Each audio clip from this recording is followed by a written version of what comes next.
So we need to go ahead and get started while I have a quorum here. And so if everyone please turn off your cell phones. And if anybody, again, as our protocol calls for, if you have a message to give it to Sheena or Avina over there, and they'll bring it up here bring it to the front desk.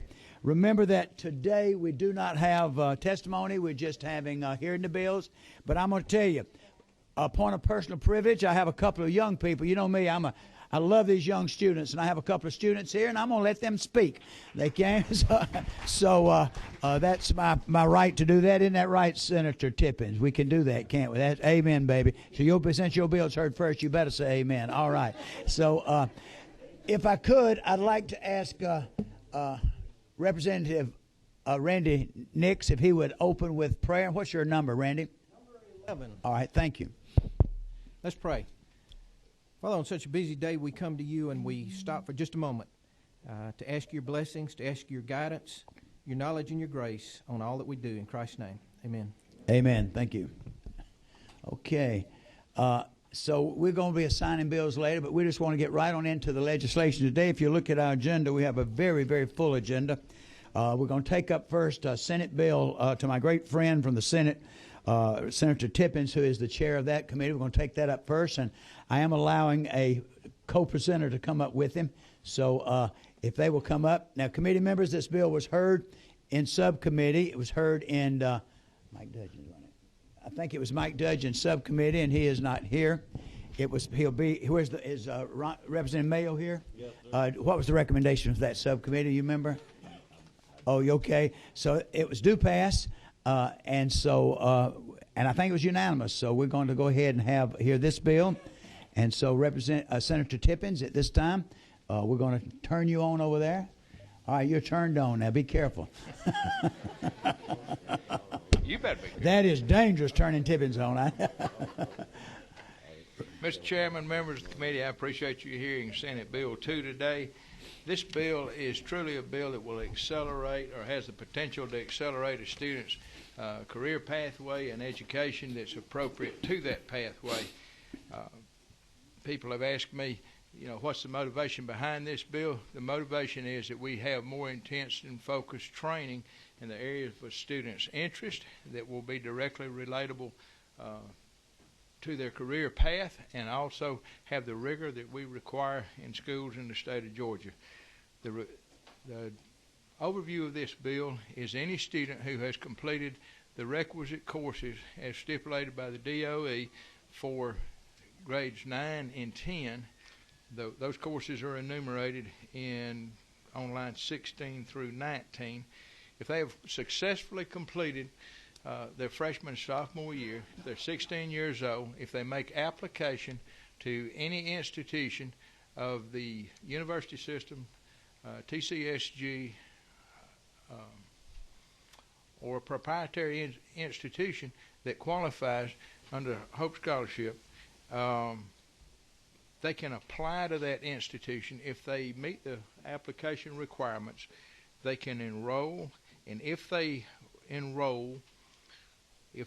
achieve an associate degree, a technical college diploma, or an industry certification or licensure, they will have been deemed to have fulfilled the academic requirements of the 11th and 12th grade.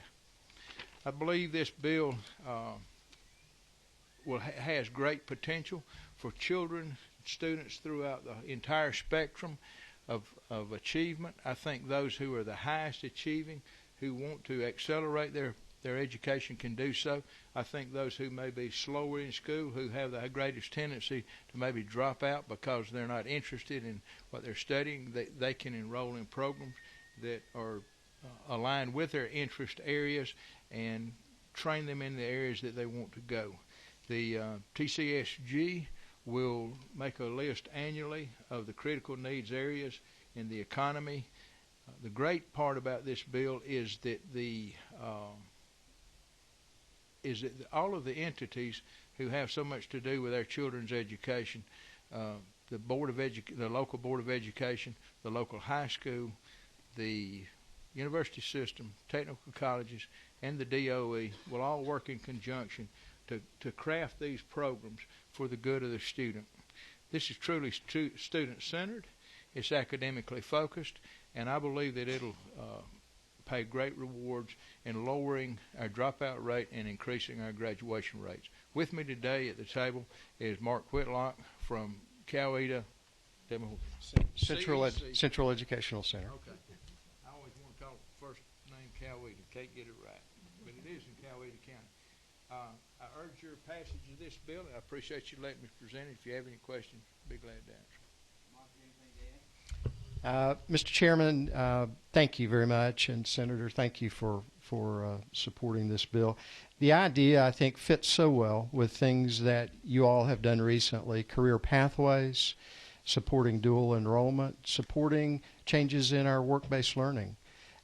These are things that can fit well with this notion that literally raises the rigor, because we're saying to young people, if you can be admitted to our technical college system, our university system, and complete something of substance, then you can graduate from high school as well as from those institutions. So I think we're raising the bar, raising the rigor. I think it's a great opportunity for young people. And when they graduate, is it not true, they will have their high school diploma, and they'll have, in most cases, they stick with a work-ready skill if they choose to go to a career academy or technical, and if they go into college, they can they'll be 2 years ahead in their college. Is that not correct? That's absolutely correct, and they will have a diploma, a degree, or certification or licensure at the same time they have their high school diploma. They can get into the workforce. This bill has been endorsed by National Federation of Independent Businesses, Chambers of Commerce, the industry, Associated General Contractors. And then the testimony, we had all those groups speaking and testifying. We also have a letter on the desk. One thing that I was concerned with, and that students testified so well in the hearing, was I want to be sure that it's understood, and that, because we've been dealing with the Georgia High School Association and with other things, with some other pieces of legislation, but the student will have a right to go back to their schools, participate in all extracurricular activity, dances, graduation, football, basketball, choir. Is that correct? They will have that opportunity to do that, but in fact, many of these students will remain in the high school. That's a good point. Through the career academies that we have in the high schools that are jointly run with the TCSG. And TCSG has pointed out that it may be more advantageous if a high school has enough students to fill out a class, they can send the instruction into the high school. But these technically will remain high school students. But the details of the arrangement will be worked out on an individual basis because local conditions will dictate what you can and cannot do in terms of the structure of classes and delivery of them. Very good. We have several questions. All right, I'm not sure. Let's see, 27. That's all right, Representative Tanner. Chairman Coleman, you answered part of my question relating to extracurricular activities, but I also just want to say, Senator, that having chaired the Lanier Technical College Foundation Board for a number of years, our technical schools do a wonderful job of being relevant to the job market. And I want to tell you, I appreciate you bringing this forward, specifically as it relates to the technical schools' involvement with the local high schools and making sure that the career paths we're offering are things that those of us out in the business world actually need employees for. So I appreciate the legislation. Thank you. All right, I have 20. Representative Dixon, you have a question? I had some correspondence from some local school folks, and the one concern that I heard from them, that they have asked it 3 or 4 different ways, but basically what they're talking about is a student who, at age 16, chooses to do this, completes 2 years through a technical college, a year or 2 later decides he wants to enroll at UGA. Is that degree, that high school diploma he's gotten, is it going to meet the requirements for entry into the University of Georgia or Georgia Tech? It will depend solely on what his career planning is. It can meet the requirements, but in that context, the student needs to know what direction they're going to have to go. If they have to have prerequisite courses to enter an institution, they'd have to have that. This bill is keeps kids in school, gives them intense training in specific areas, and they have to complete that course to be able to be awarded a high school diploma. Mark, would you like to address it? Sure. Representative Dixon, we have students now in our college and career academy who, because we don't yet have this structure in place, most of the dual enrollment they're doing is in their senior year. Mm-hmm. We have students who are focusing on academic dual enrollment in their senior year, which certainly this bill supports and allows. We have some students who are transferring in as sophomores to our university system institutions because of all the coursework they complete during their senior year. So they're not even looked at as incoming freshmen. They're looked at as transfer students. Right. But no. It just sounds to me like we got a yes but answer there, and essentially, if you have a high school diploma now, if you've met the requirements for a Georgia high school diploma now, you essentially, if you had made the grades, should have had the coursework required to enter one of our research institutions, whichever one you wanted. But we're not talking about that now, because then there are some, and I'm not opposed to the bill. I think it's a good bill, but I got to be able to answer this teacher who wants to know about this kind of a situation. Yes, sir. The bill doesn't prohibit students from continuing to take high school courses. But they can achieve a diploma without meeting the requirements it's going to take to get into one of the research institutions. That's correct. Is that a fair statement? That's fair. Okay. I don't have a problem with that. I just want to make sure as they can today. Say that. As they can today, we have students who leave our high schools today and they've not completed all the requirements, foreign language and others, that are required to get into research institutions in our university system. Okay. And that's the critical reason we need to be sure when we talk to students about career pathways, we advise what you're taking now may not work if you're going into medicine and you're going into auto mechanics, different kind of gears you're working on. That's right. We need to let them know. All right. I have a number 3, Representative Belden. Thank you, Mr. Chairman. I do support the bill as well. I just have one curious question. So these kids will be in dual enrollment in order to get to here. Is that correct? That's correct. But in terms of classification, they are high school students in all respects. Yes, sir. So what if they don't? What if they do this program but they don't complete it? Will they go back to 11th grade, or how would that work?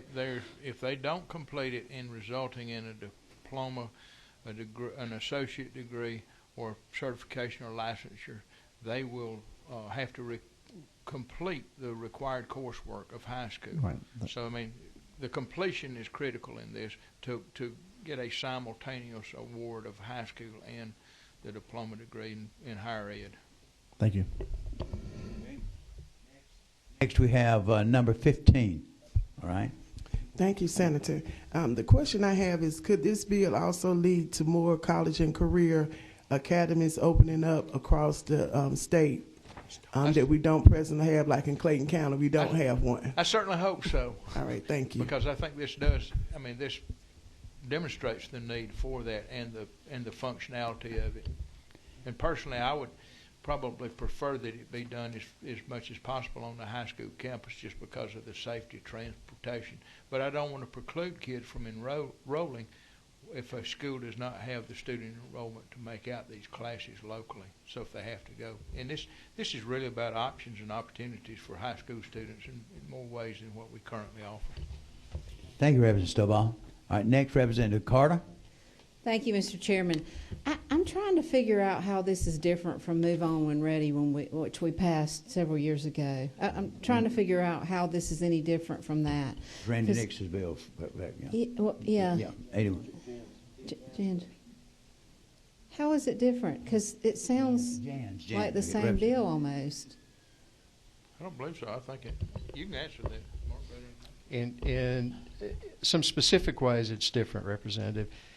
In one case in particular, high school required tests, for example, at end of course, still have to be achieved and Move On When Ready. They don't here pass the requirements that the DOE sets.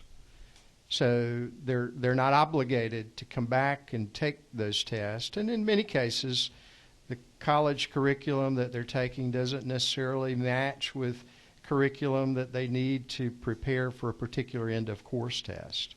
So that's one case. In one case that it differs. The other case is, I mean, they really still are high school students here. This is dual enrollment.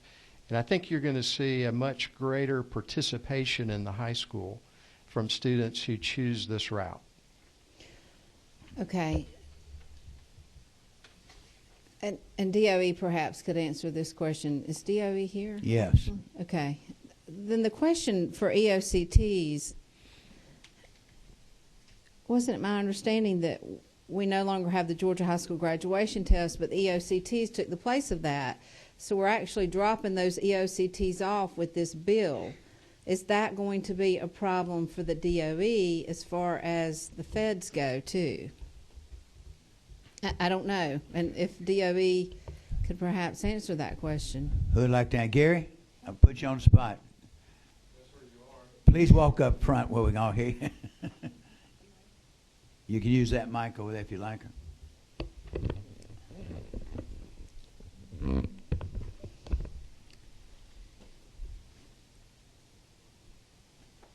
It's my understanding in the dual enrollment law and the bill that's coming through the Senate now with dual enrollment that the EOCT requirement is still in place because that's part of the accountability.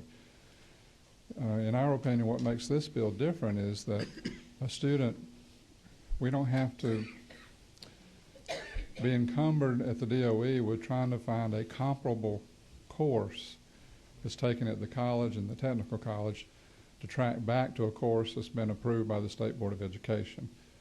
Sometimes that becomes almost an impossible task with all the courses that are offered at the technical colleges and other universities to try to make that, and the law says comparable. It doesn't say related or similar to or close to. It says comparable, which means then we feel like that interpretation is signed back to the standards requirement. So we're trying to match all the time, and we're encouraging, all of us encourage colleges and technical colleges to have more and more types of courses.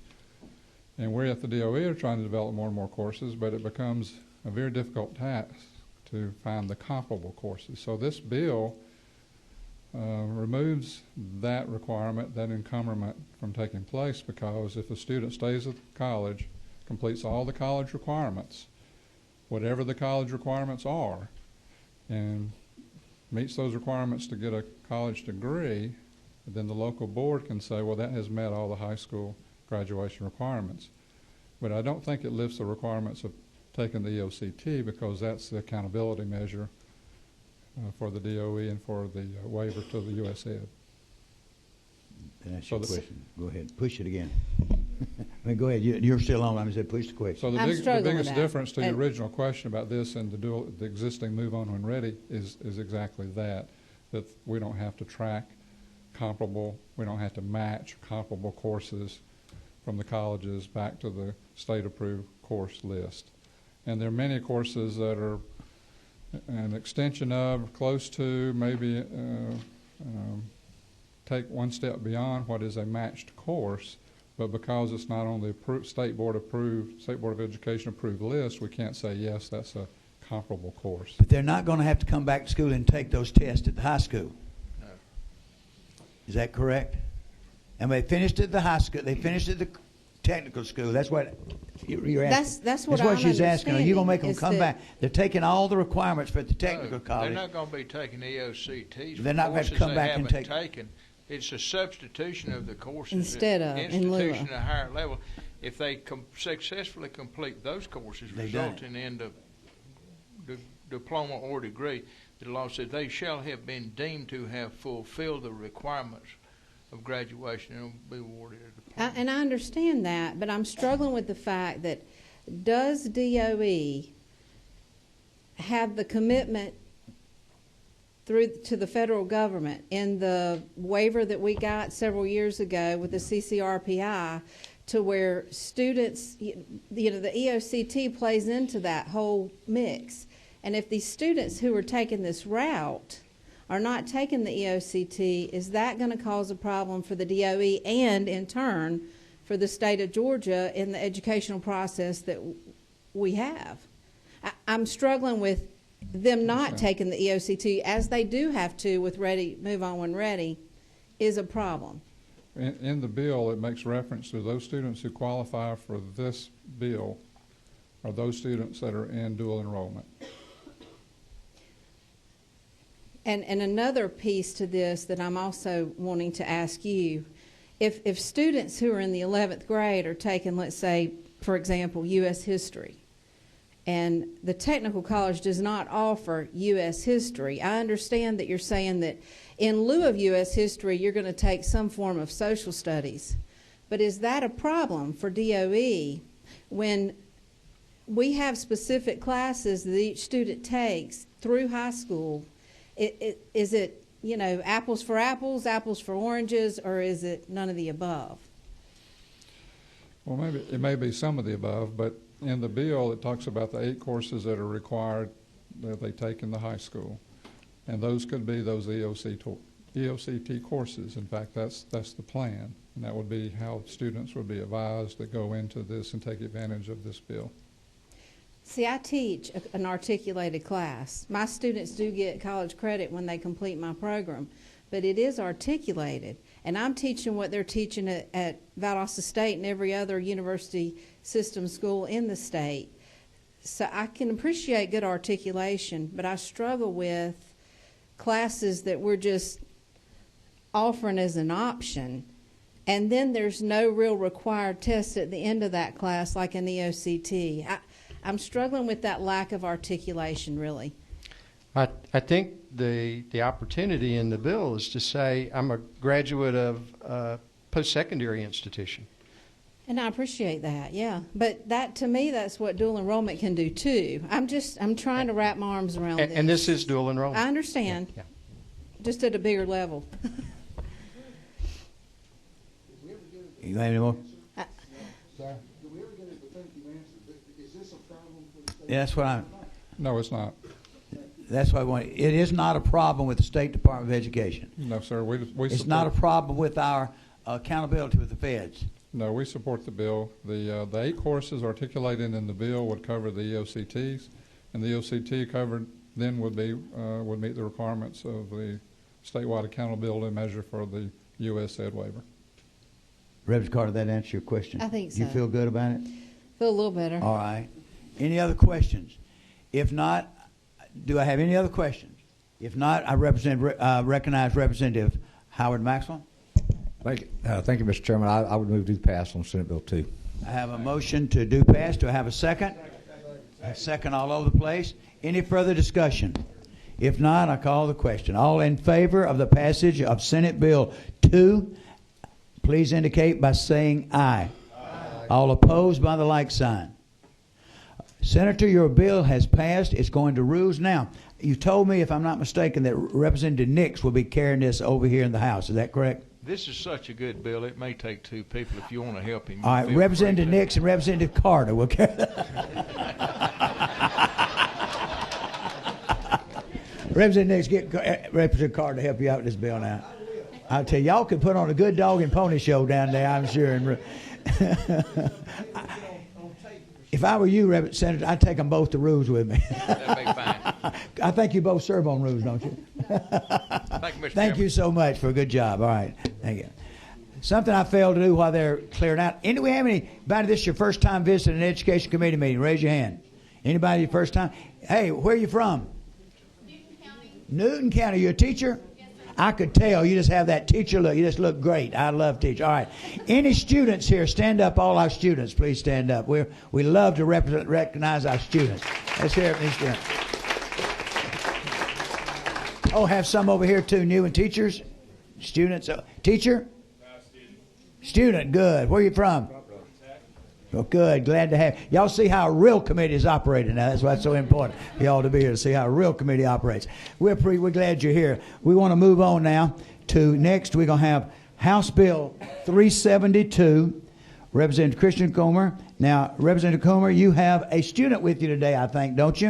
I think that there are several students, and I believe one wanted let's have them stand up, your students from Utopia Academy. We're glad you're here. Good. And we have one that wants to speak. We'll have you come and sit next next to the representative here. So if you don't mind, we'll let you sit down and let her come sit next to you. And I understand your name is Brittany Gates. Is that right, Brittany? And what grade are you in? 7. Ooh, 7th grade. Very good. All right. We're glad to have you with us. So if y'all all are here, we're on, as I said, this is House Bill 372. All right? Thank you, Mr. Chairman. You could probably read this as quickly as I can explain it because it is pretty short. The gist of it is that once a charter school has been approved by the state and they have received a DOE facility inspection and have a certificate of occupancy, no city or county would be able to prevent that school from starting up. That's it in a nutshell. That's happened before, is that correct? It did happen at Utopian Academy, and so the bill is specifically in response to what happened there last year. And I'd like to give Brittany the opportunity to say what she'd like to say. If that's all right. If you let her borrow, you might put that mic up close, Brittany, and just, all right. Using that technology, I want y'all to notice. All right.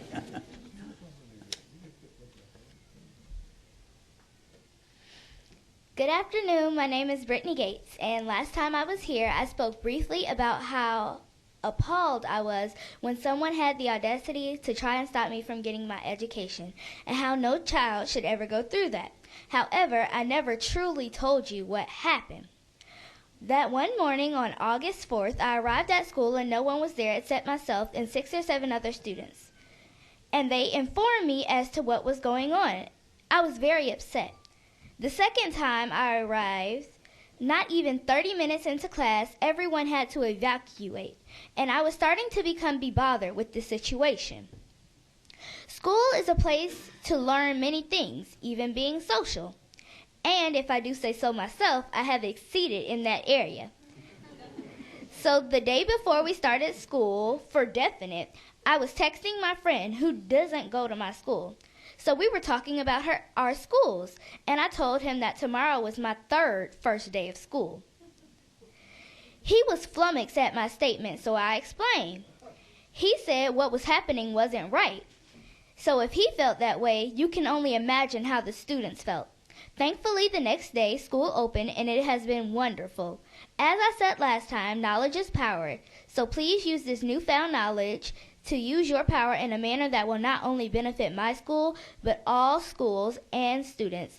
I'd like to thank the Governance Board, State Representative Stovall, State Representative Jesse Gorey on my behalf, and everyone else at Utopian for fighting so hard to get this school open.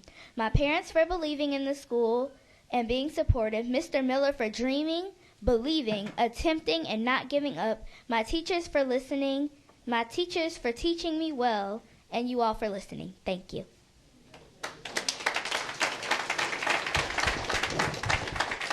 All right. Do I have any questions? Don't you leave. We may ask you to come up here and run this meeting. I tell you. You say you really succeeded in socializing, huh? Yes. I like that. All right. Any questions? I know some good words. I like that, or word list. All right, I have a question. 15, all right? Representative Stovall? Wait a minute, let me get you. There you go. All right, Mr. Chairman and members of the committee, I actually was there in living colors when this whole incident happened in Clayton County. And it was very depressing to see that so much bureaucracy was played into it, and it had nothing to do with the kids. It was an issue with anti-charter and not allowing the kids to want to be able to start school on time. And it went on for about 2 weeks. As far as the situation, we even had to end up eventually in court for the judge to be able to rule for the city of Riverdale to allow the school to be able to get a certificate of occupancy. So it was real a horrible experience I never experienced before, and definitely would not like to see any other students be heartbroken and parents be heartbroken because of political infighting and not looking at what's going to be best for the education for our kids. Thank you. Representative, Mr. Setzler, do you have a question? Yes, sir. Thank you, Mr. Chairman. A friendly question to the author. I just would ask you to consider, and this is again a very friendly question, but as you go through the process, it seems to me when you kind of zone in on what happened here is you had a local government that was just committed to the school not opening and was using different administrative and bureaucratic methods to stop that from happening. Are you confident that we've closed the door to those things happening in this bill, or does this bill need to perhaps be even stronger to make sure that there aren't other procedural things that local governments can throw in the way of valid, solid schools from opening? Well, a determined opponent may find another creative way to create roadblocks for us. We're specifically targeting the issue that we have recognized, we've experienced, and we don't want to have that happen again. But I can't say that this bill will be a panacea that will keep this from ever happening in any situation again. But we think that this bill goes far enough in demonstrating that once the state has approved this process, the local subdivision cannot stand in the way. Okay. You're sending a message, is what you're saying. Yes, we will not put up with that, right? Right. Mr. Chairman, I just asked the question as a friendly question. I would just maybe suggest to the committee we may see this again in a couple years after some local government finds another way to, even within this, to try to shut off a charter school from opening. Appreciate what you're doing, and thank you. You're fighting for the good guys here. All right, 27. Where is that? That's Representative Dixon. Is that? No, Representative Tanner. I'm sorry. So they still would have to get the certificate of occupancy from the local government, though, is the way I'm reading it. Is that correct? Right, and I'm sorry, go ahead. That's correct. So they would have to fulfill all the obligations of normal building codes, that type of thing. But once they have that certificate of occupancy and the State Department has approved it, then there's no other license that could be required. But they do have to get the CO. Is that correct? Right, and the Department of Education Facility Inspection Program is very rigorous, and part of what they try to do for schools in this situation is make sure they know what's going to be required at every step, and that they get all of that done before they try to get a CO from the local government.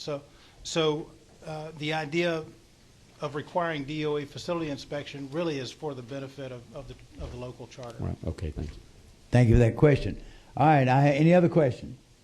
If not, Representative Dixon, I recognize you for a motion. Move do pass for. I have a motion to do pass. Do I have a second? Second. I have seconds all over the place. Any other question? All in favor indicate by saying aye. Aye. All opposed, like sign. Hey, congratulations. You passed your first bill. Do you have planned to run for office someday? Okay. Who's your state representative? You better know that.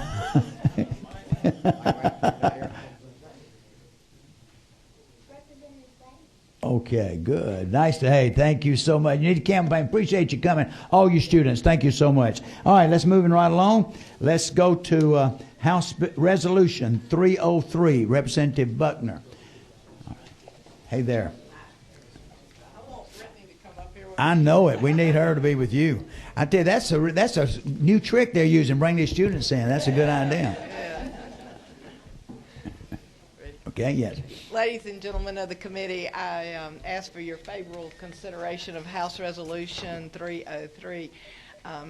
This resolution actually came about from a variety of different ways, and it's like the need for it kept building on itself. But there was an interview on television, and some young person said, we need to have a committee of sorts in a community where people get together when someone's in trouble and they decide whether there's evidence or not for them to go to trial, or whether there's a need for additional information for an investigation.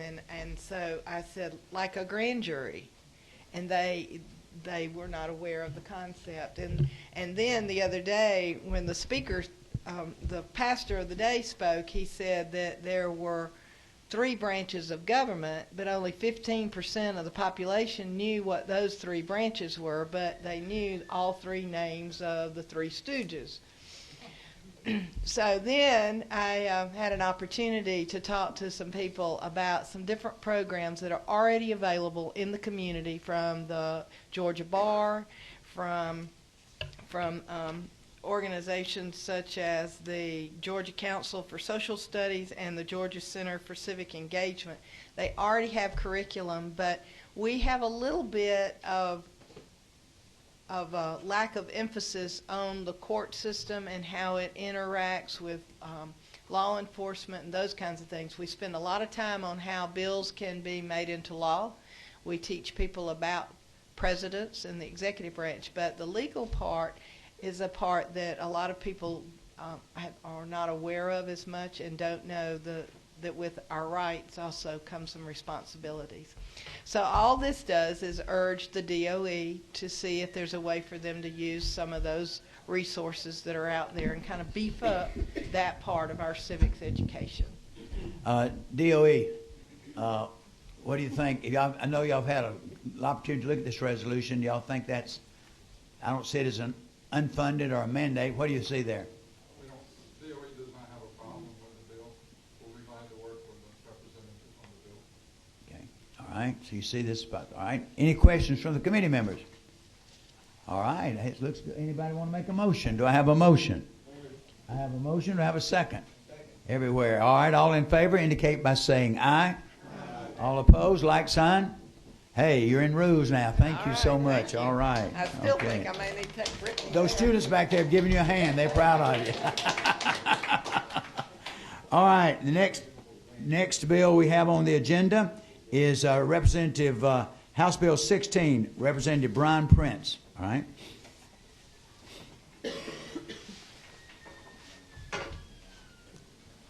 Good afternoon, Mr. Chairman, committee members. House Bill 16, I'll submit for your favorable consideration. The purpose of House Bill 16 is to allow students that attend magnet schools the opportunity to participate in high school athletics. If granted, this opportunity will be with the conditions that the students that participate must participate in the area in which they are zoned for. A part of a subcommittee bill that was attached to it, that they participate in only one school during that school year. And the last is that the local school boards has the discretion to approve their participation. And this legislation stems from students in my district wanting to continue to participate in sports past the middle school level, but also having an interest in engineering, fine arts, health science, as well as technical programs, which the magnet schools offer and the local high schools do not. Some local high schools do not. Currently, parents and students have to decide usually around the 7th or 8th grade, and some as early as 6th grades, depending on the magnet school, as to which path their child will take. Now, because of the enrollment in magnet schools is pretty low, because a lot of folks don't get accepted as far as the engineering and pieces like that. They want to stay in the local high schools. They're only able to fill certain teams, usually those that require no more than 7 to 10 players.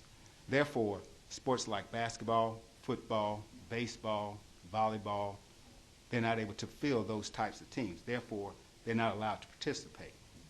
This bill will allow students to continue to build those life and leadership skills, such as teamwork, dependability, responsibility, commitment to a goal, as well as experience the thrill of victory and the agony of defeat.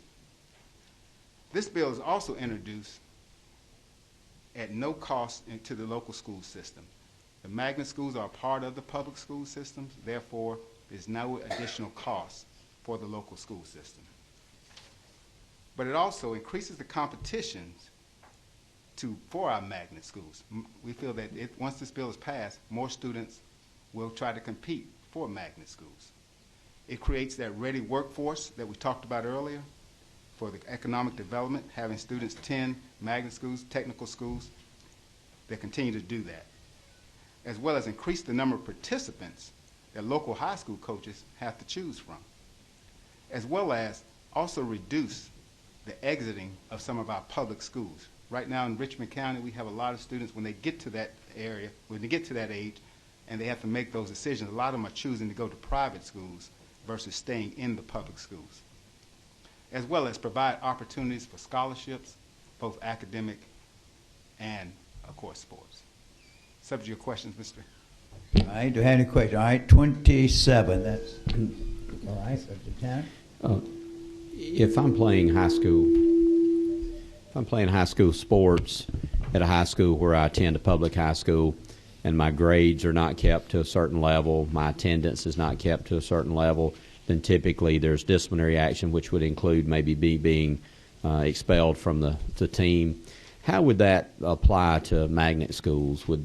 I know in the legislation it talks about that they would be held to the same standard. So would the magnet school notify the school where they're playing athletics and say this person's grades have slipped, they're below the requirement, therefore they're not eligible to play? Yes, that's the communication between administrations, and that's easily done. Yes, sir. Okay. All right, any other questions? 25, that's Representative Maxwell. Hey, Representative, thank you for bringing this legislation. You answered one of my questions. I was wondering if magnet schools offered any sports programs, and you said they did, but it's usually about 7 to 10 players, all they could field on a team. Yes, sir. They usually offer stuff like golf, swimming, tennis, maybe, those types of sports. Now, what about if they go back for one of the larger sports to their home school? Does the student or parent provide the transportation back to the school at the time that's going to be when they have to be there? Yes, that's between the student and the parent to get the transportation to make the practices. And now there will be some, yes, that is on them. And there's going to have to be some coordination as far as coaches and things like that. And again, this is only if they make the team. This is giving them an opportunity to try out. That's all it is. And again, local legislation or local school boards will have that opportunity to make that decision. Okay. Thanks, sir.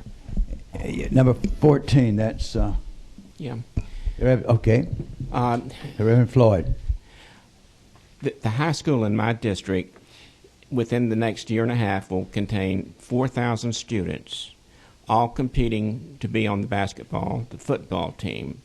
Now, why should they give up a seat for the magnet schools? How would you answer that? Well, I tell you, if I'm a coach, again, you asked me how I would answer it. Okay. Probably if I'm a coach, and let's take basketball. You have maybe 15 players on the basketball team, and if we're talking about that 15th spot that we're talking about filling between a magnet school student and a student that attends that high school, I would probably go with the student that attends that high school. I mean, my magnet school person would probably be in the top 7 athletes. I mean, it probably wouldn't go down to, if I'm a coach, if the magnet school's kid is only the 15th or the 14th best player, I don't see the utility, again, in bringing them on the team. But, again, most of the time, if I were making that decision, that magnet school person would be probably in the top 5 to 7 players. Therefore, that probably would. And one other thing, too, I think that we need to be sure we know, these are students that, if they were not in this magnet school, would be attending that school. Exactly. In other words, they can't go to another school where they want to, and they can't be recruited. They'd have to go to that school. That's a good question, Reverend Floyd. Mm-hmm. I've got several here now. Representative Setzler. Thank you, Mr. Chairman. And to the author, I did want to speak to Representative Floyd's question. It's a fair one. He represents largely Gwinnett County with large high schools, and Cobb, larger high schools, and larger magnet programs. The magnet programs in Cobb County are 5A and 6A schools, so there are full opportunities in my county for kids, but that's not true across the state. Exactly. And as you have smaller communities, and as I've spoken to the author of the bill, Mr. Chairman, is it your concern that in smaller communities that might have a critical mass of students that would want to be in a magnet school, they're really perhaps pitted against their athletic opportunities, which could be significant in their home school, or their zoned school, if you will, versus a magnet school which may meet their academic needs, but wouldn't allow them to fulfill their potential athletically? Is that really your intention here? That is correct. That is correct. And and again, there are schools like Representative Floyd and yourself, but the areas that have the magnet schools, most of them are in Richmond County, and then you have one and I say magnet schools, not magnet programs. A lot of schools have magnet programs at local high schools, but these are magnet schools. Trying to get enough, and I'll use football for an example. Trying to get more than 30 players out on some of these teams is a coach's nightmare. Is what they're up against. So again, I think this would help benefit those coaches in those schools that have the smaller programs, don't have the 4,000 students at the high school. Another question. Okay. And Mr. Chairman, I would say, just to be specific for board members,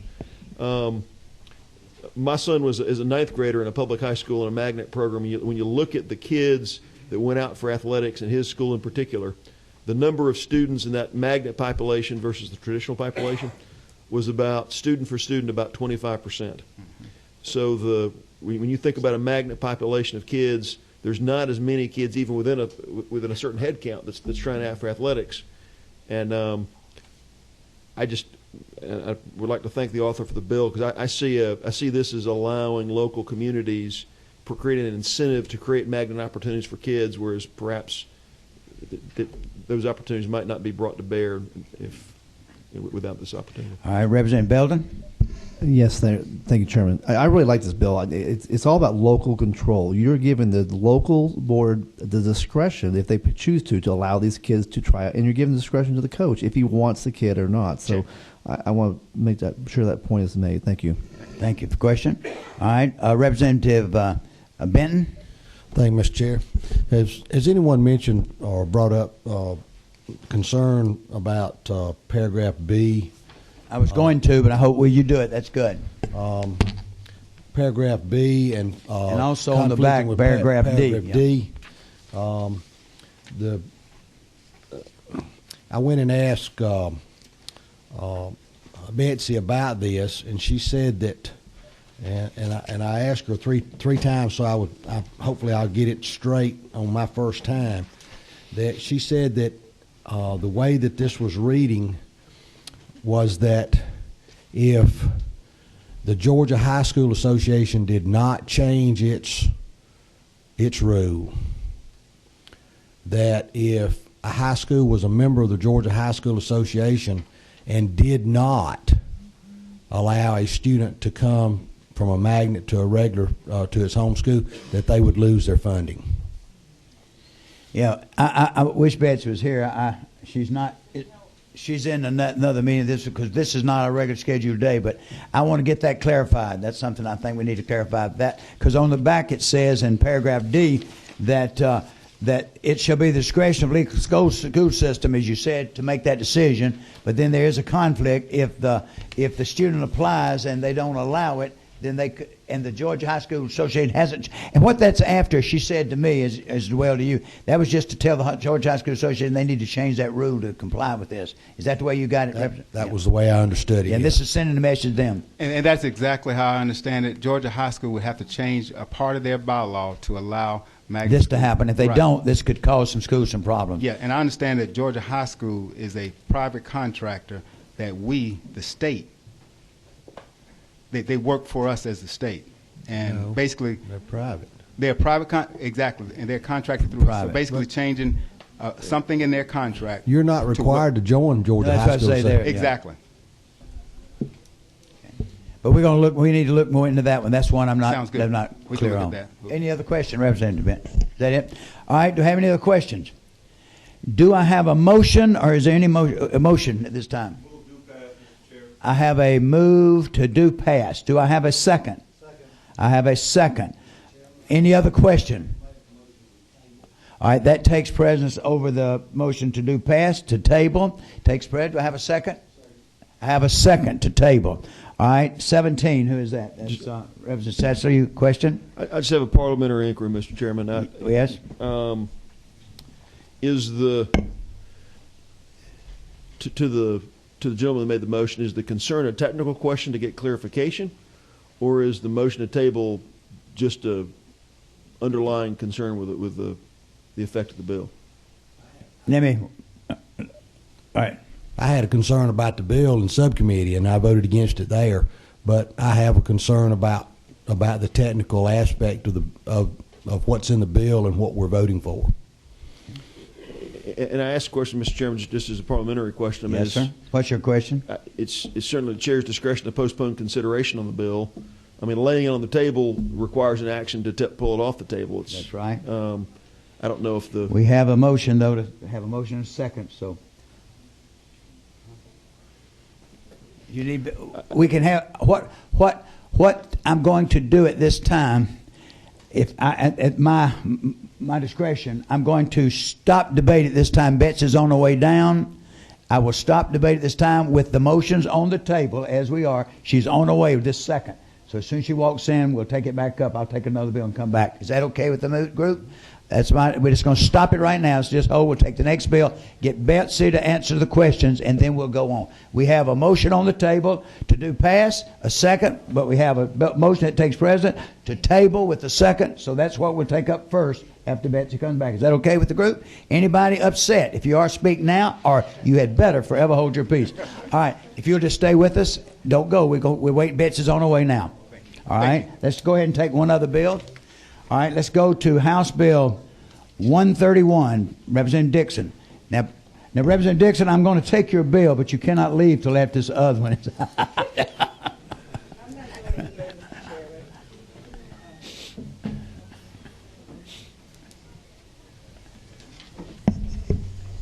Good afternoon. Thank you, Mr. Chairman, representatives, and thank you all for attending. I'm here to speak on behalf of House Bill 131, the End to Cyberbullying Act. As technology evolves, so have the methods which children use to insult and harm each other. A survey from Wisconsin Cyberbullying Research Center of 15,000 middle and high schools found that 25% of students reported having been cyberbullied at some point in their lives, with 9% reporting they have been cyberbullied in the last 30 days. Cyberbullying has been difficult to control for both school officials and parents because online bullying can both spread anonymously and off campus, which means out of the reach of the district bullying guidelines. Cyberbullying is also particularly damaging because of the social media. A victim of cyberbullying online knows all of his or her classmates, can view disparaging remarks or images, and that knowledge only amplifies the feelings of shame and humiliation. Our school administrators, parents, and children deserve simple, clear legislation that states this conduct is not acceptable in the state of Georgia. This bill will give school administrators the power to police dangerous and hurtful behavior that originates off school grounds but markedly affects and impacts the learning environment. Every child in Georgia deserves a safe place to learn. This bill will help our teachers keep our children safe, and I ask for your favorable consideration. Any questions? Questions on the bill? Tell it again. You know what the bill does? The bill just simply adds cyberbullying to the existing law of bullying. It doesn't change anything in the law. As I said, it doesn't change. The only thing this bill does now is add cyberbullying to the present law. State Board, any comments on this question? Because you did at the meeting. Y'all have any comments? What's your stand on this bill? DOE supports the bill. All right. Any questions? Any questions? All right. Do I have a motion? I have a do pass. Do I have a second? I have a second everywhere. All right. Any other discussion? If not, all in favor, please indicate by saying aye. All opposed, like sign. Okay. So passed. Thank you, Mr. Chairman. And thank you so much. All right. I'm still waiting on Betsy. What she say? See she's on her way. She said she's in the middle of an amendment. She what? As soon as she can. She's in the middle of an amendment. But she's on the way. All right, we'll keep going. Just stay with us. All right, we're all fine. All right, let's go to Representative. Let's have House Bill 296, Representative Randy Nix.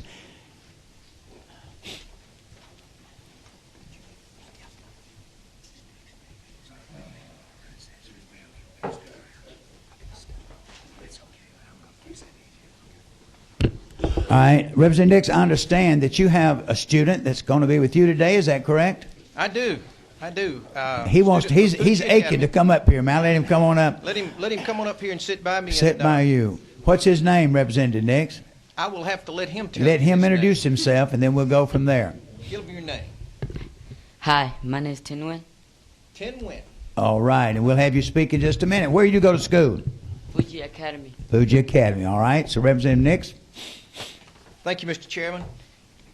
As I stated in the subcommittee hearing, I don't just bring you a bill today, but I bring you a proposition that would give you the opportunity to bring light into darkness, to heal wounded hearts and minds and spirits, and to replace defeat and desperation with hope and opportunity. I was recently made aware of a very small, unique, and identifiable population of students in Georgia who could experience such dramatic changes in their lives with just a little bit of help from us. These are refugee children, about 700 total here in Georgia.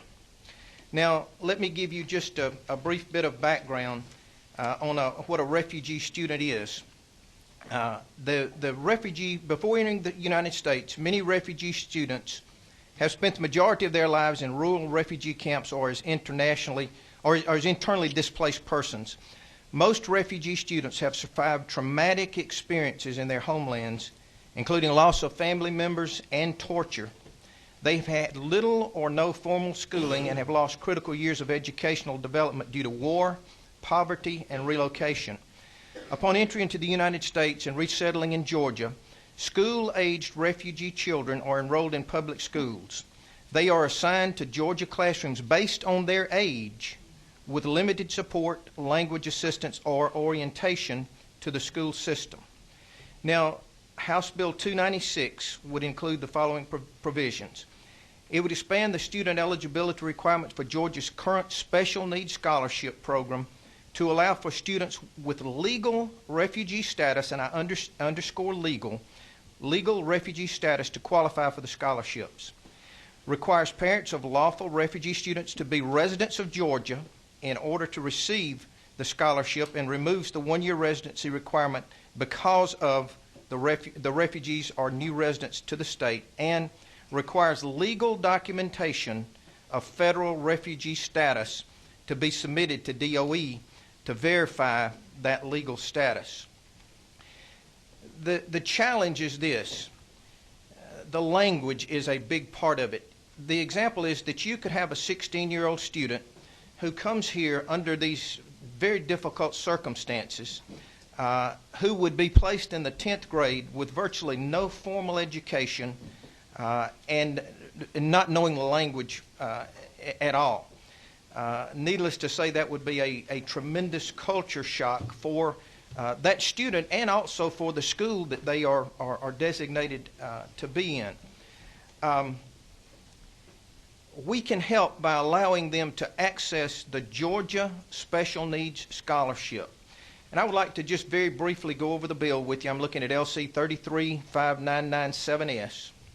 And we'll just look at a couple of places. On line 13, lawful refugee as defined by Title I of the Federal Immigration and Nationality Act. That is key. These are legal residents of the state of Georgia. They have come here at the invitation of our government due to that program. Line 28 is limited English proficient as defined in 20 U.S.C. Section 7801, and is a lawful refugee as defined by Title I of the Federal Immigration and Nationality Act. And that limited English proficiency has a very specific definition that they would have to come under. Then on line 44 is a lawful refugee, again, underscoring that, as defined by Title I of the Federal Immigration and Nationality Act, and the parent provides to the department the student's valid I-94 documentation designating refugee status and proof that the student resides in the resident school system. And the parents, on line 50, the parent submits an application for a scholarship to the department no later than the deadline. So that is what the bill does. I'd like to, if I may, give you just one brief example, and then I will let my friend here give you a little bit of his example. This comes from a 15-year-old from Afghanistan who came here under this program. They say being a refugee doesn't mean that you go to a country for fun, but it means that you have been through a lot of hard things, such as being in a war, not having food to eat, not having jobs, and not having a home to live in. Around 1990, the terrorists attacked my country, Afghanistan. When I was born, the terrorists almost reached the capital. My family was traveling state to state in Afghanistan. We traveled to Pakistan in order for my family to find a job. I remember my mom and my elder brother telling me the things the Taliban did. They raped the ladies and boys, they burned people's houses, and they killed a lot of women. The women in my country were unlucky. After the Taliban raped them, they would cut off their breast. Taliban also boiled the men in a large pot while they were alive. It is because of the Taliban that we are here, and we are as refugees. We are here to become something so later we can help people around the world. I've got a number of different testimonies to the conditions that these students, these children have come from. But if I may, I'll let Tin Nguyen give you his story, which is somewhat similar to this. So if you would please listen to Tin Nguyen. Hi, my name is Tin Nguyen, and I'm a student at Fuji's Academy. I am here today to share my story with you. I was born in Burma, and I was only 7 months old when a Burmese soldier dropped a bomb in the center of my village. This caused a great chaos among my people. Some lost their lives, and some lost their family. As for me, I was only 7 months old when that nightmare happened. Luckily, my mom managed to escape from the explosion.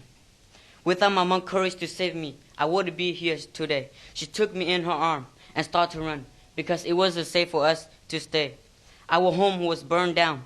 Some of my mom's friends and some of my mom's friends died from the explosion. My mom runs for days and weeks without food or water. Then there was an opportunity for us to go in a refugee camp in Thailand. Mama took the opportunity and went there for our safety.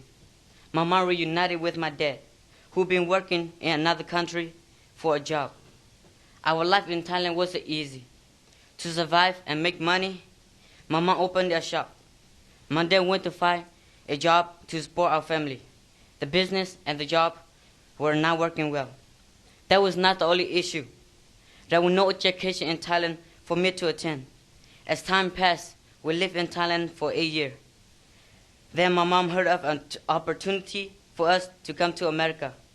Mama and Dad wanted us to come to America to have the right education and be safe from war. I was put in 3rd grade with no English understanding. I was having a hard time in classes. I couldn't understand what the teacher was saying. When the test came, I ended up repeating 3rd grade. Then my younger brother went to the Fuji Academy for education and soccer.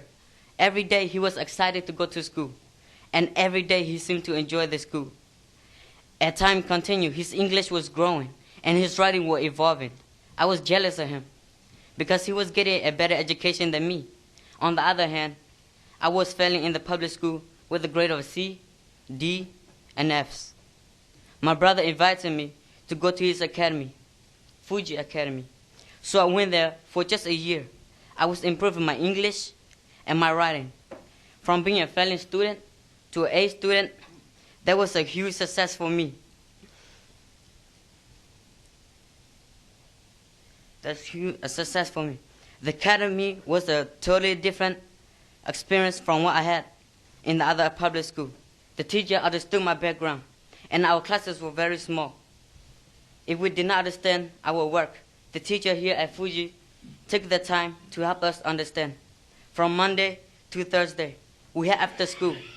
There are a lot of people who came to help us with homework. The best part of the school is the teacher. When I don't understand a word or thing, they explain to me visually. This was a huge impact on my education.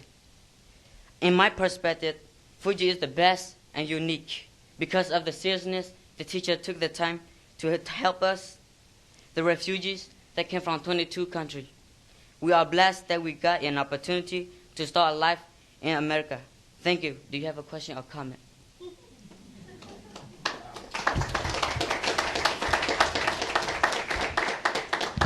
I'm going to tell you, most of this group couldn't do that. I'm proud of you. You did a good job. Are there any questions? Any questions from the committee? May I make just... Yes, you may. Let me make just All right. one quick summary, if I may. All right. 4 points.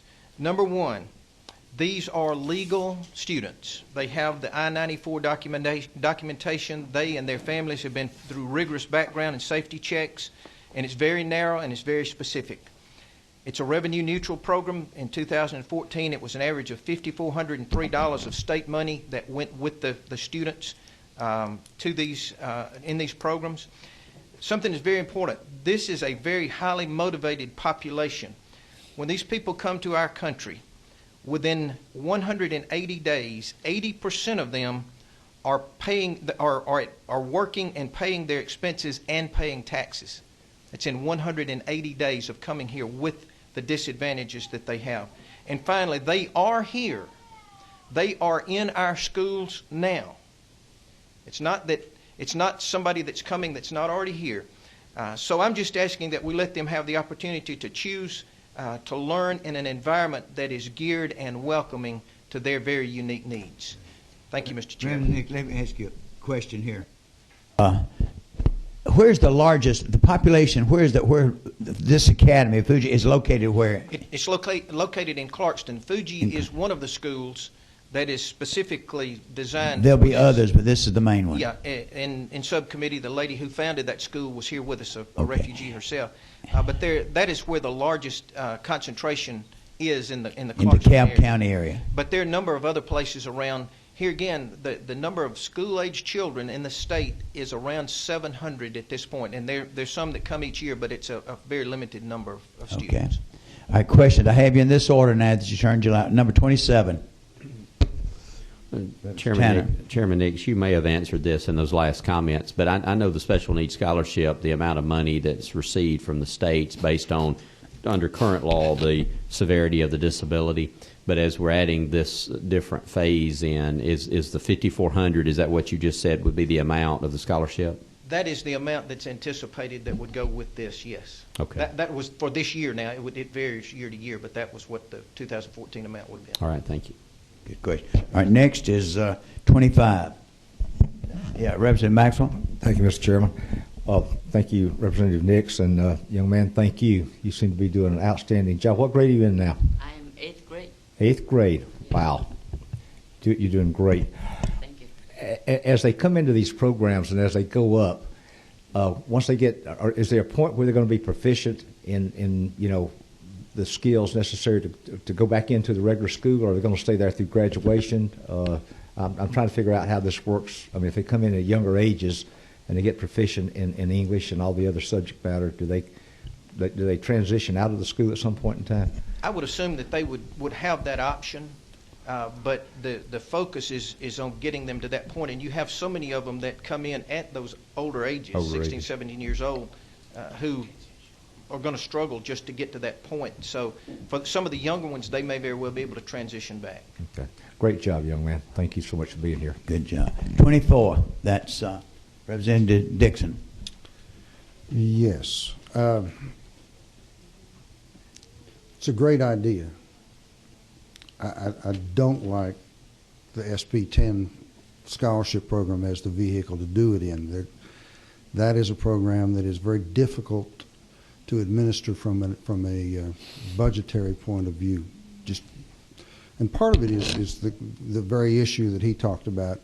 How are you going to assign a value to it, since we don't have a special education category to apply it to? I'm not going to oppose the bill, but I think it would be better served to have a program created for it that was specific to the needs that are being addressed here, rather than taking a vehicle that is difficult to administer to start with. Good question. All right. Next question is number 1. That's okay. Yes. Thank you. I too, Tenyan, want to just really thank you. Is that your name, Tenyan, for coming? You're a very brave young man and an inspiring story. So, and your knowledge of English is amazing for someone who didn't come here till you were at what age? 8 years old? 8 or 9? 10. Gosh, that's great. I have one suggested just question on this bill on line 45, where it says that the parent will provide the documentation. just suggesting it might be possible to remove the parent there in case the child is here without a parent and say provide that the department receives. So if the department received these two pieces of documentation from anyone, that would suffice, and they wouldn't have to necessarily get it from the parent. It's just a suggestion. And that may be a very legitimate suggestion, because I would assume some of these children do come here Right. without parents. I certainly have no problem with that. I see Betsy's here. She might be able to tell us, and that's also on line 50 is not changing. That's what's already there. So that may be why we went with parent on that. Okay, all right. Any other question, Representative Baskin? Is that it? Is that your last question? Do we? Okay. Thank you. Okay. Do we? Betsy, do you think we need to Betsy, you have a change comment on that? I mean, if you want to have it where another party could provide the information, we could say something like, and the following information is provided to the department. If you were to take it off of the parent particularly. The parent is defined pretty broadly, though, earlier in the code section that doesn't show up in the bill. So. Betsy leaves. Would you suggest that we do that, or you think we're okay? Of course, you drafted it, so you probably think we're okay. I mean, I think it's fine. I mean, it's a policy decision. If you want to be able to have the information come to the department through another means besides, through the parent or whoever has care of the child. Okay. But I think maybe changing that language would be appropriate for this. We're going to make that in form of an amendment later, so Yes. So we'll get to the bill. If we could, if you could just get us wording for that when we. All right. Question 17. That's all right, Reverend Setzer. Yeah, Mr. Chairman, at the appropriate time, I'd like to be recognized and make a motion. Okay. Do I have any other questions? All right. If not, I have an amendment. Let me get this right now. I have to take a motion for the bill, and then we can take the amendment. Is that correct, Betsy? Yes. All right. Do I have a motion on the bill?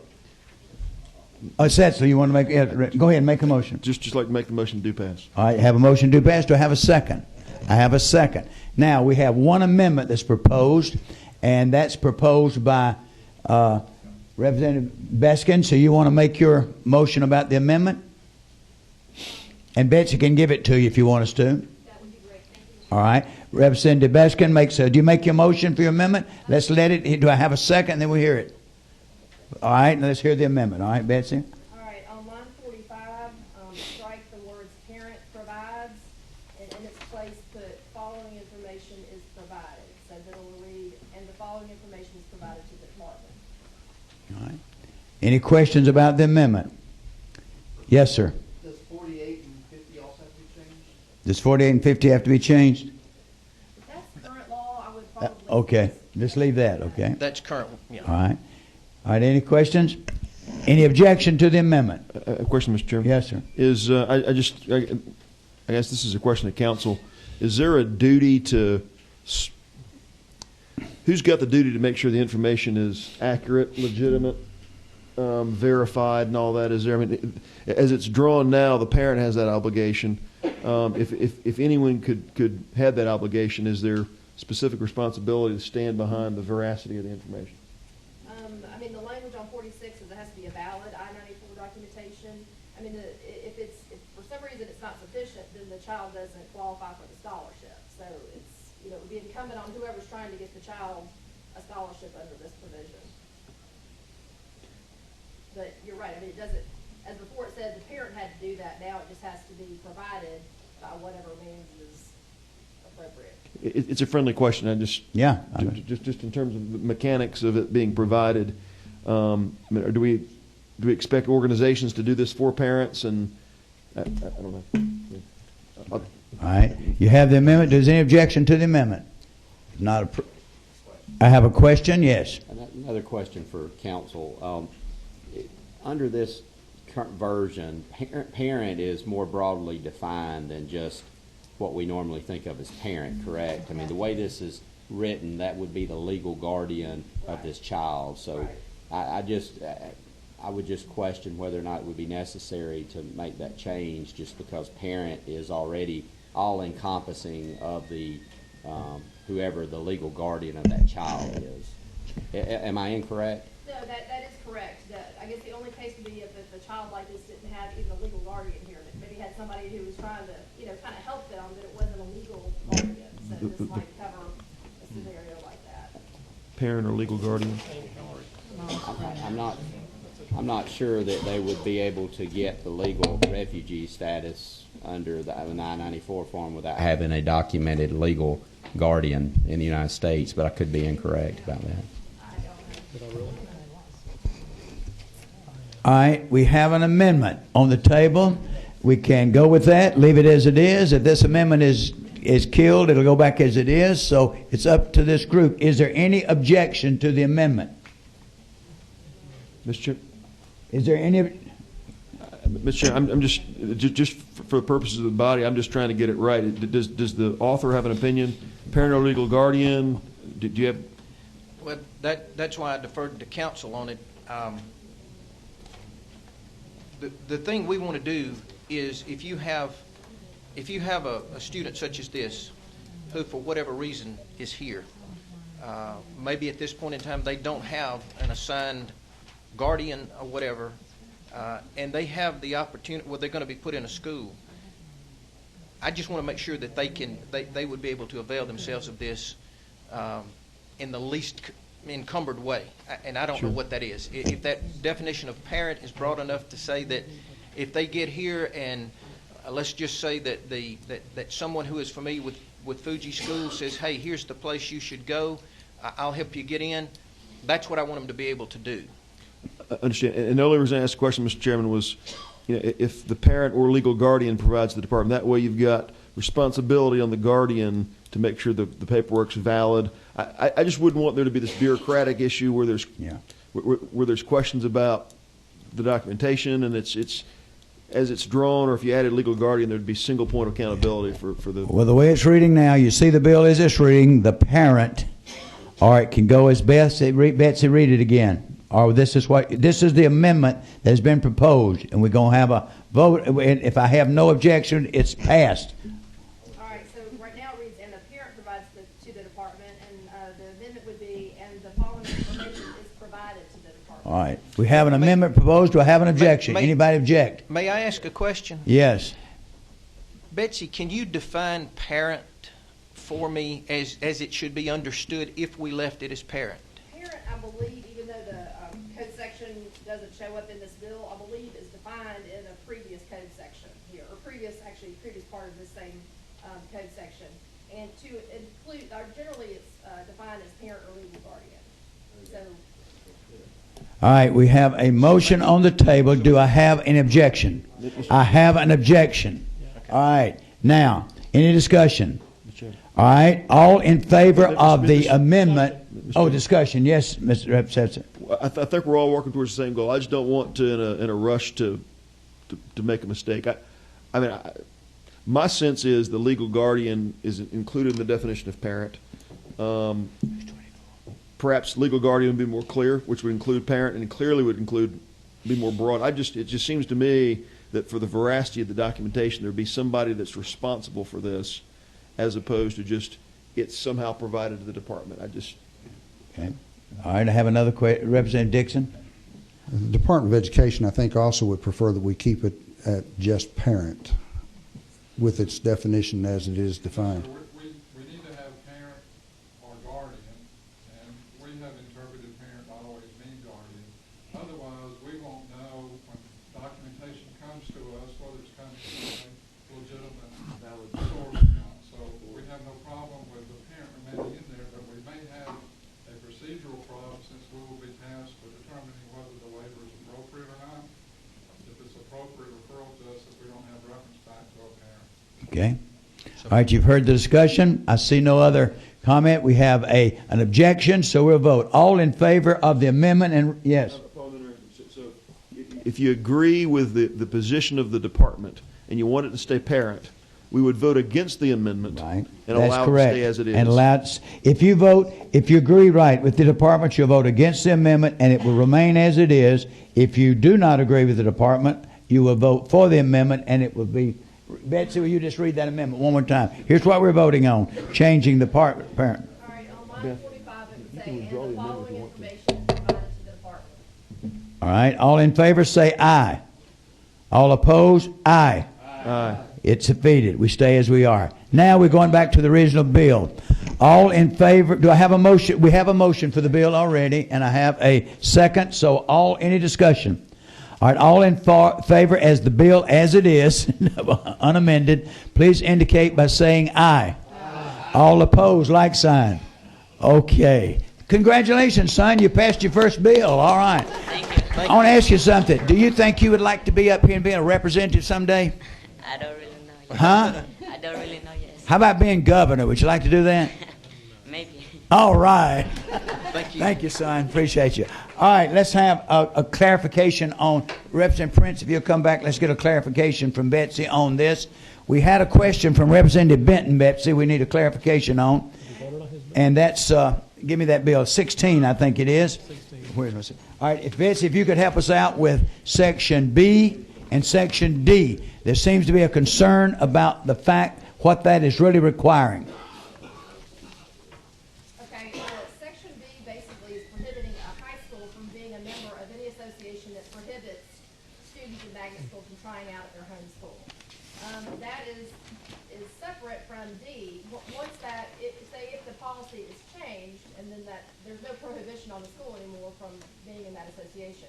So say that a school is an association that does not prohibit that, under D, that still doesn't require the school system to require their students to, their magnet school students to try out in their home school. So it's up to the school, each particular school system as to whether or not they will allow that practice.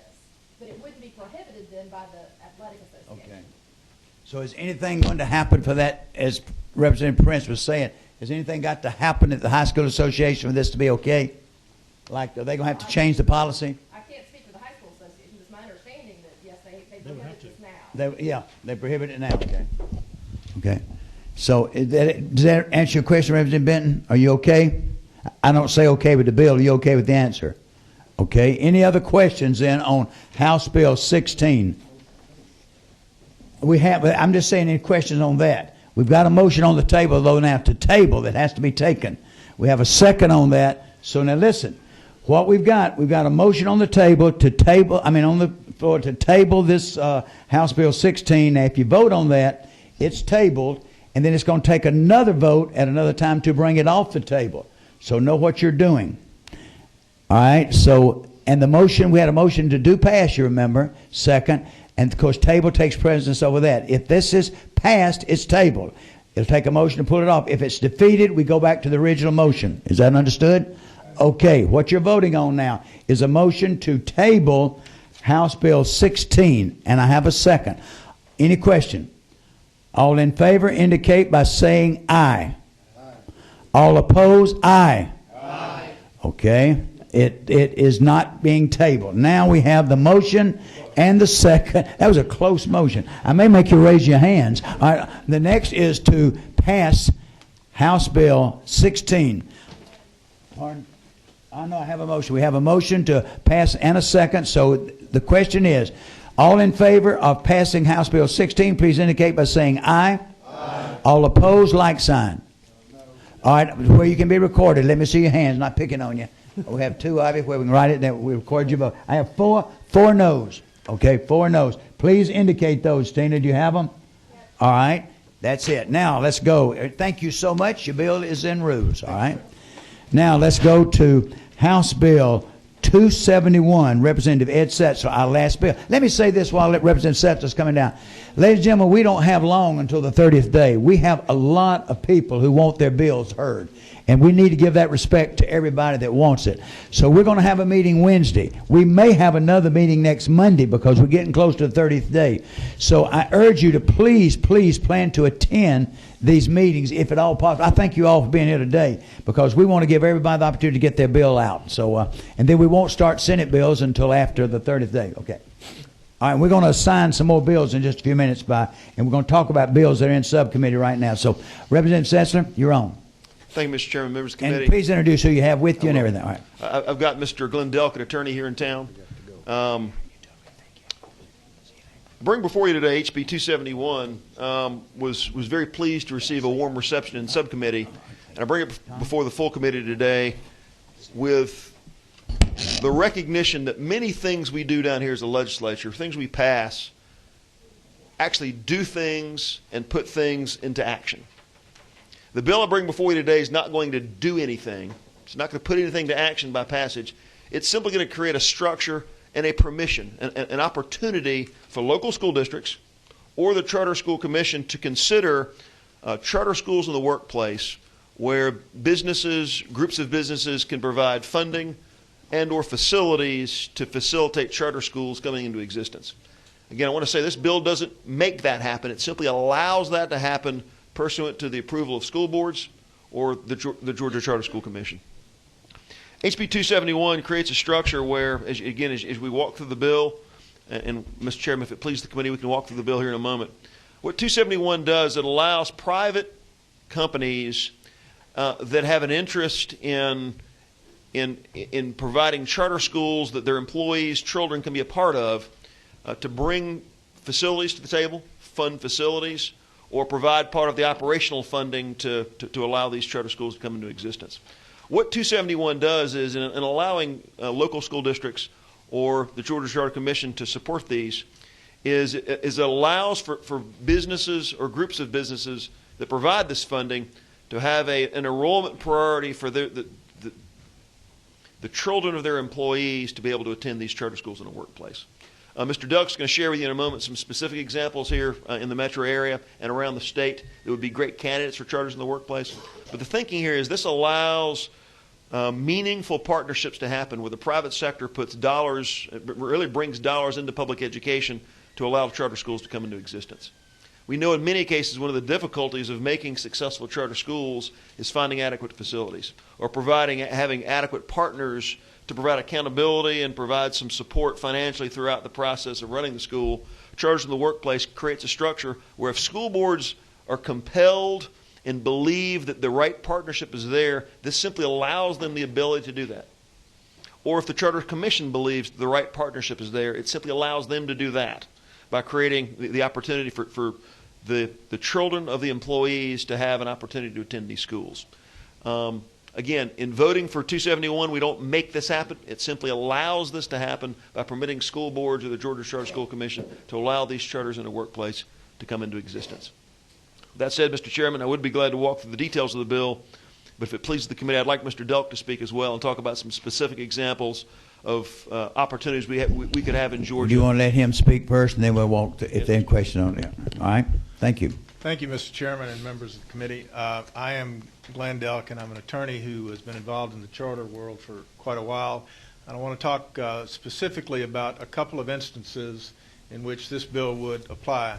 The first involves rural counties. I received a call a year or so ago from some folks in southwest Georgia who had a potential industrial prospect who was interested in moving to their county or building a facility in their county, but was not happy with the quality of the local public schools.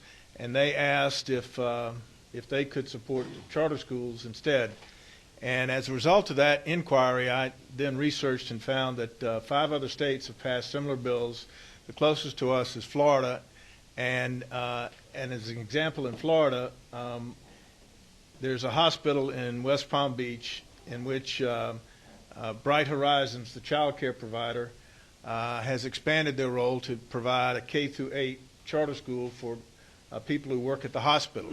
In the case of the rural county, if this bill had been in effect, they could have reached a negotiated agreement with the prospect that would have provided them a certain number of slots determined on a lottery basis in the school in exchange for support, either operating support or for facilities.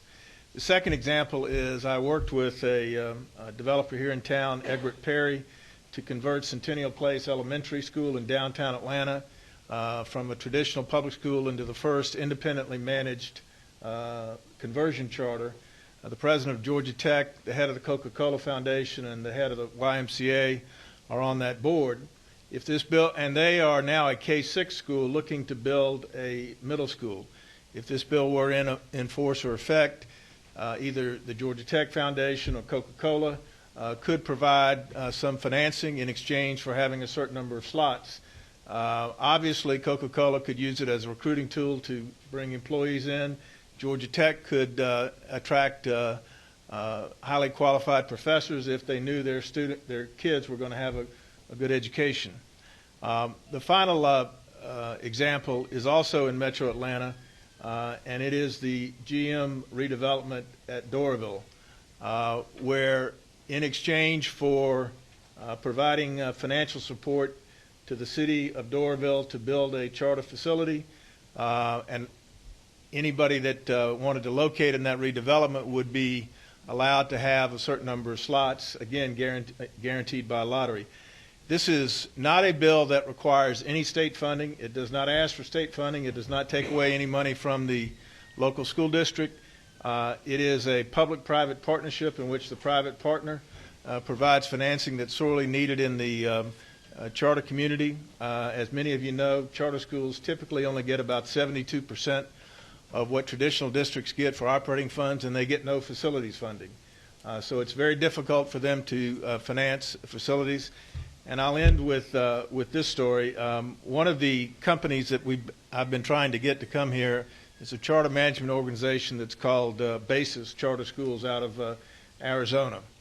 BASIS started 15 years ago. They now have 13,000 students in 16 charter schools. And they were started by a husband and wife professor team. And if BASIS was, the BASIS students were their own country, they outperform the entire world, including Shanghai, Finland, and Korea. And they do it on $6,500 per student. They do not give admissions tests. They have demographics that are very similar to the demographics here. And it's my belief that House Bill 271 would help us entice people like BASIS to come and operate here and hopefully allow our students to outperform the rest of the world, not just the rest of the country. Thank you. We have a question, I think. I'm not sure if it's for you or for Representative Representative Nix. Yes, thank you, Mr. Chairman. I've got two questions. The first one, when we talk about the charter school in the workplace, is the uniqueness of this that it would be for the employees? I know Southwire in Carrollton has 12 for Life, which is they do it in the workplace. They've got their own manufacturing facility set up and everything. They do it there, but it's not specifically for employees. Is that the significant difference here? If I could direct you specifically to answer your question, if you look down on, I'd like to direct your attention to lines 20, beginning on line 21 of the bill. A local charter school shall enroll students in the following manner, and it lays out the criteria by which priority attendance can be granted. If you're the child of a board member of the charter school, you get priority attendance. If you're the child of a teacher, if you have a sibling that's in the charter school, if you attend a public or private, even private pre-K program that's affiliated and named in the charter, then you have the ability to channel right into the school. All that exists in current law. Okay? Mm-hmm. What we're seeking to do is to add to that criteria where school boards may legally create a priority attendance opportunity. So this allows school boards to set a certain number of slots for the employees of the business. It's not prescriptive. It doesn't say that's got to be first priority or last priority. It simply gives school boards the legal authority under OCGA to make the decision on how many slots they can provide. Okay. Follow-up question, please. Now, I got kind of a mixed thing on the funding. Would this be totally privately funded, or would the... This has zero impact on funding whatsoever. All this bill does, and this is how it functions, is in the priority attendance list, which includes siblings and the children of teachers and children who matriculate from a pre-K. The laundry list of things, it simply adds to that list a student who is the child of an employee of a business who's a charter in the workplace. So there's no funding at all related. This is simply a priority attendance zone issue that provides legal authority for school boards or the commission to consider the child of an employee of the charter in the workplace to be considered in that tiered attendance. That's all it does. But the funding is public funding. No, the funding that we're talking about is that the corporation would provide funding from its own coffers. Right. You would not have any local funding, any state funding whatsoever. The operating funding for the school is just like all charters. What this funding is in addition to that operating funding, and it will be used to help pay for startup costs to get the charter school off the ground, or to pay for facilities costs to subsidize a mortgage. Okay, that's what I wanted to know. You made it sound like it was a private school. No. The funds they're still getting the state money, plus that extra little local money the state sets aside about the 75th percentile for the children that go there. That's correct. If it's a commissioned charter school, that's If it's a commission, If right. it's a locally approved charter school, and we would anticipate They would locally get it approved, all. It's just like a local charter school, the per pupil funding. For this to happen, though, the business would have to demonstrate to the school board or to the charter commission that they're making a significant enough private financial contribution that it satisfies the criteria set by the school board. And it Okay. could be, that's not defined. It could be facility funding or ongoing operational funding at the discretion of the school board or the commission. Okay. I think I got my mind around that now. Representative Benton. Chairman, couple of questions. I couldn't find anything in the bill where the first choice was given to the local school board. In other words, you didn't go to the school board and say, we'd like to start up a charter school. It's the business that's wanting to do it. So, let me just ask my other two questions, and you maybe can answer them all at one time. What happens if this business fails? That it goes out of business, and all these students that have been going to that school, then we know where they're going to go back to. Sure. Gentleman mentioned about the for-profit companies that was out of Arizona, I think you said. What kind of percentage do they take on something like that? Okay. Well, let me speak to all those three. Representative Bennett, if I could. The first question was, I'm sorry, let me take this in reverse order. You mentioned a for-profit company. There are for-profit charter companies. There are not-for-profit charter companies. There are charter schools that are not run by either. This in no way prescribes a for-profit or non-profit. It's simply up to the school board or the charter commission to approve if there's going to be a charter provider. The local school board or the commission would decide if that charter provider is going to be able to be the provider. Okay. So in reviewing those applications, school boards look, and if they feel like the financials of the charter is too heavily weighted towards the education provider, then they don't approve the charter school. If in the case of a for-profit provider, they feel like the for-profit provider is taking too much money out of the school and it's not in the best interest of kids, they're not approved. This is not about for-profit providers. This is about public charter schools that we're seeking to allow a business in our community to help provide financial support to. Okay. You know, it could be a large provider near the airport. It could be a large manufacturer. That's the entity that's providing the dollars. And if they're not good corporate citizens or they're not good citizens of the community, then the local school board or the commission has no incentive to approve the charter in the workplace. With respect to what if the business fails, right now charter schools have no outside support. They're operating as 501c3 nonprofits with nothing at all.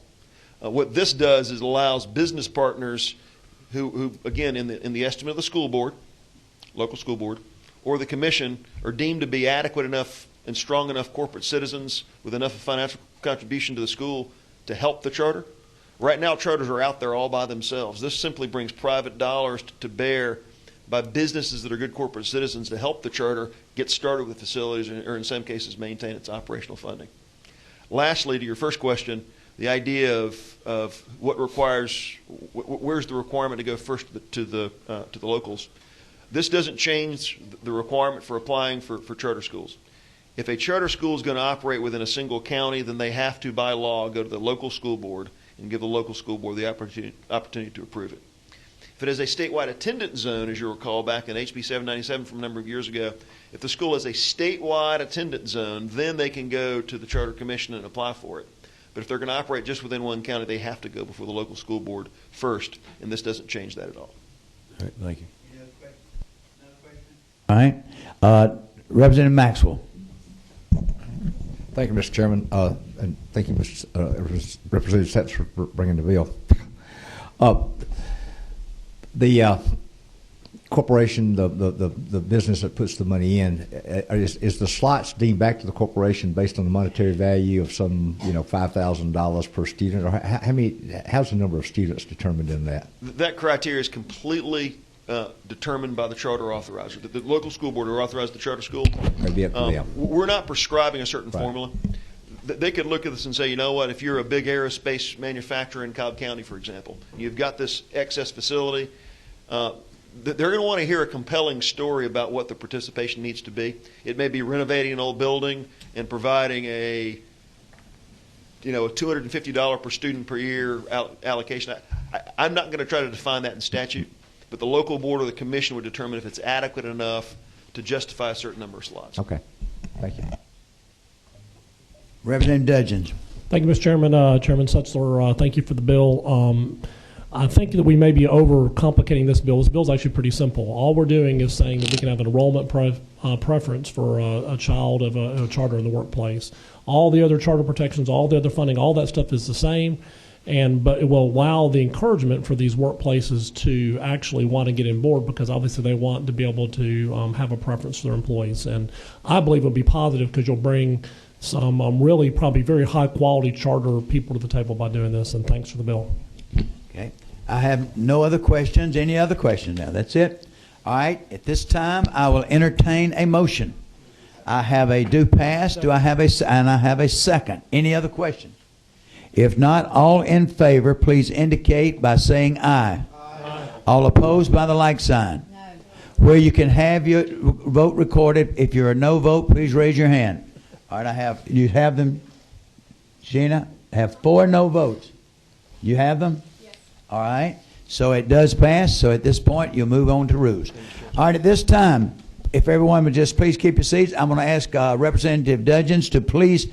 And people, this is critical. We've got to have probably 2 or 3 subcommittee meetings. So I'm saying Representative Nix, Representative Dudgeon, Representative Clark. We need to have some meetings, and we're going to have a meeting Wednesday. It's going to be probably about this time because we need to get these bills out before crossover days. So, and if we have to, as I say, we'll have one Monday. But Representative Dudgeon, what bills do you have and where do they go? All right. So, 20. All right. 20. Yes, Mr. Chairman, thank you. Some of these we've done through an email because of the quote snow unquote that shut us down. But I wanted to go ahead and be clear. Before he leaves, Representative Benton, if you would, if you haven't paid your dues now, because I'm telling you, we're going to come after you. So if you haven't paid your dues, Representative Benton, I'm giving him a list tomorrow, and he'll come to see you. For those that haven't paid, they're now $50. They were just $25. So if you get them paid before midnight tomorrow, it's $25. All right. Go ahead. All right, House Bill 401 by Representative Administration, Department Bill for decal. There's been some confusion on that bill. We've got a bunch of emails, so I'm sitting here asking for a hearing. Because Chairman Nix had 2 other very large bills in his subcommittee, we're doing that in academic innovations with Valerie Clark, so House Bill 401. House Bill 406, academic achievement, we actually heard that today but did not take a vote. House Bill 414 by Representative Brockway, data privacy, academic support. House Bill 474 by Representative Kaiser, academic innovations. House Bill 502 by Representative Dudgeon, the infamous Title 20 bill, academic support. House Resolution 418 by Representative David Clark, academic achievement. Again, we heard that today and did not take action. And Representative Dickey has a governor's bill, House Bill 313. We're going to do that in full committee on Wednesday. And that's all. Any questions, anything? Well, I want to thank you so much for coming, so much for supporting us. Again, look for notices, and we are adjourned. Thank you.